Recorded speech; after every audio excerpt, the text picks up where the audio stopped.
The following is a presentation of Muddy River Sports. It was day one action from the Lady Hornet Basketball Classic at the Nest in Mount Sterling, the host school tangling with Barry Western and showing off effective press work here as Maggie Henry gets the interception and a free path to a layup for Brown County's first field goal of the year. It's 6-0. Miss Henry about to grow that lead even more with her work on the offensive glass. The putback makes it 10-0 in favor of the Hornets.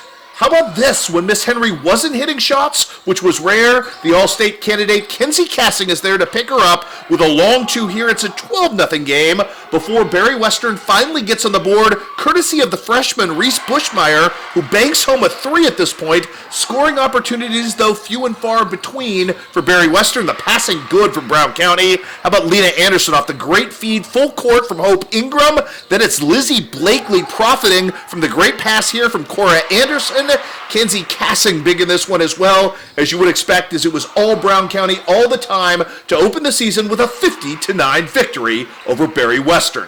Over in the middle school gym, Unity and Rushville Industry were locked in a tight first half battle. Kate Stambaugh showing off some great shot-making ability, even against high degree of difficulty here. Somehow gets this one to go and ties the score up at 12 apiece late first half. But Unity would go on a 5-0 run down the stretch, keyed by Sailor Barry to take a 17-12 lead into the halftime locker room. Second half, man, did the Mustangs come out afire in this one, and it would start with Cody Duke operating where Cody Duke operates best in the low blocks against two defenders, banks one home, and that got the catalyst action going.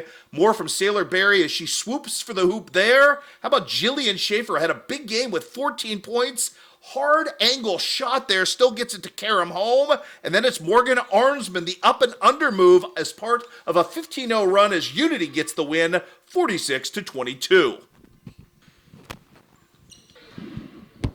A.m. we had a good-looking Liberty squad against a vastly improved West Prairie Southeastern squad, and you are looking at what might be the best freshman in the region in Wesley John, showing off the feathery jumper to start the scoring for the Eagles. She's not done. Nice creation inside for Claire Obert, who had a monster game in this one to help fuel her team, and the hot start wasn't done yet. How about some defense from Andy Mixer with the nifty block? Going to send it ahead to Chandler John on the run-out opportunity, and she would convert in this one.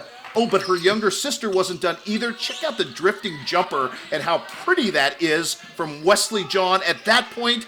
But you know what? West Prairie Southeastern not going away. Kara Stevens providing a post presence the Cyclones haven't had in years. Good bucket for her at the other end off inbounds action here. This, my friends, is Carly Obert with a good bucket there, and then more from Chandler John, this time showing off the distance in her game, a couple of steps beyond the arc. Doesn't matter for her as she'll drop the three. Madeline Sullivan going to answer back with a three of her own in this one to help the Cyclones get back into this one. So too, this beautiful steal by Olivia Barkley with the larceny and the layup.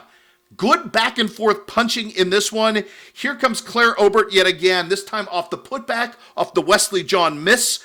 Big day for Miss Obert, who had 22 points to lead her team in scoring. Still, even up at this point, West Prairie Southeastern still fighting back from down below on the scorecard. It's Kara Stevens again posting up and working through three different defenders for the bucket. Andy Mixer and company too strong in this one, winning by the final count of 70-38. Muddy River Sports, our home, our sports.